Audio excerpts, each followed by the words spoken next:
Welcome to யாவரும் கேளீர். நான் உங்கள் பத்ரி பேசுகிறேன். 2 ப்ராஜெக்ட், அதாவது ஒரு ப்ராஜெக்ட் வந்து உலகநாயகன் கமல்ஹாசன் அவர்களுடைய ராஜ்கமல் நிறுவனம் தயாரிக்க ரஜினிகாந்த் நடிக்கக்கூடிய படம். அது வந்து தலைவர் 173 அப்படின்னு அனௌன்ஸ் பண்ணாங்க. அந்த படத்தை சிபி சக்கரவர்த்தி, ஏற்கனவே டான் அப்படின்னு சிவகார்த்திகனை வச்சு இயக்கிய சிபி சக்கரவர்த்தி இயக்குறாரு. அது ஒரு ப்ராஜெக்ட். இன்னொரு ப்ராஜெக்ட் தான் உலகநாயகன் கமல்ஹாசன் அவர்களும் சூப்பர் ஸ்டார் ரஜினிகாந்த் அவர்களும் சேர்ந்து நடிக்கக்கூடிய படம். அதை வந்து ரெட் ஜெயண்ட் தயாரிக்கிறாங்க. அந்த படத்தை நெல்சன் இயக்குறாரு. ஸோ அந்த படத்துக்கான ப்ரொமோ ஷூட்டு நடந்து முடிஞ்சிருக்கு 7-8 2 நாள் பிரசாத் ஸ்டுடியோவில். ஸோ அது தொடர்பாக அங்கே என்ன நடந்திருக்கு அப்படிங்கிறத லீக் பண்ணியிருக்காங்க. என்ன அப்படின்னா 80s கெட்டப்பில் கமல் ரஜினி 2 பேரும் இருக்காங்க. ரஜினிகாந்த் வந்து அந்த கார் கீயை தூக்கி போடுறாரு. கமல்ஹாசன் வந்து அந்த பும்ராவோட போலிங்கில் வந்து அவுட் ஸ்விங்கரில் எட்ஜ் எடுத்து செகண்ட் ஸ்லிப்பில் டைவ் அடித்து கேட்ச் எடுப்பாங்கல்ல, அந்த மாதிரி ஸ்டைலிஷாக டைவ் அடித்து அந்த கீயை வந்து கேட்ச் எடுத்து 2 பேரும் கதவு திறந்துருக்கு. 2 பேரும் ஒன்றா உள்ள பறந்து போய் காரில் உட்காந்து அப்படியே வண்டி எடுத்துகிட்டு போகிறாங்க. இதுதான் நடந்திருக்கு. ஸோ இது தொடர்பாக இந்த இது லீக் ஆன உடனே 3 விதமான கருத்துக்கள் இருந்தது.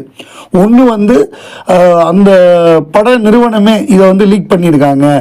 அவங்க வந்து வேண்டிய ஆளுகள்கிட்ட தகவலை சொல்லி இந்த மாதிரி இருக்குது, இதை பற்றி ஒரு டிஸ்கஷனை கிரியேட் பண்ணுங்க அப்படின்னு பண்ணியிருக்காங்கன்னு ஒரு கருத்து வருது.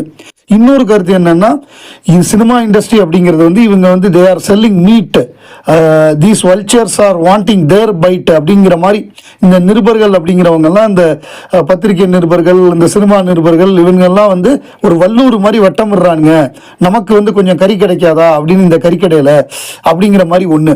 இன்னொன்று வந்து இந்த ஏஜ் குரூப், இந்த ஏஜில் உலகநாயகனும் ரஜினிகாந்த் அவர்களும் சேர்ந்து ஒன்றா நடிக்கிறாங்கங்கிறதே ரொம்ப சந்தோஷமான விஷயம்.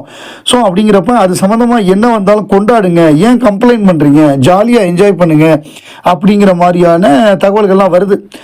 அப்போ இன்னும் சில பேர் என்ன சொல்கிறாங்கன்னா, ஆமாம் அவர் என்ன ட்ரெஸ்ஸு போட்டார், என்ன பேண்ட்டு போட்டார் எல்லாத்தையுமே சொல்லிவிடுங்க, அங்கே நாங்கள் ப்ரொமோ வர்றப்ப எதுவுமே சர்ப்ரைஸாக இருக்காது, எல்லாமே இப்போ வந்து எல்லாமே அப்படி தான் இருக்குது.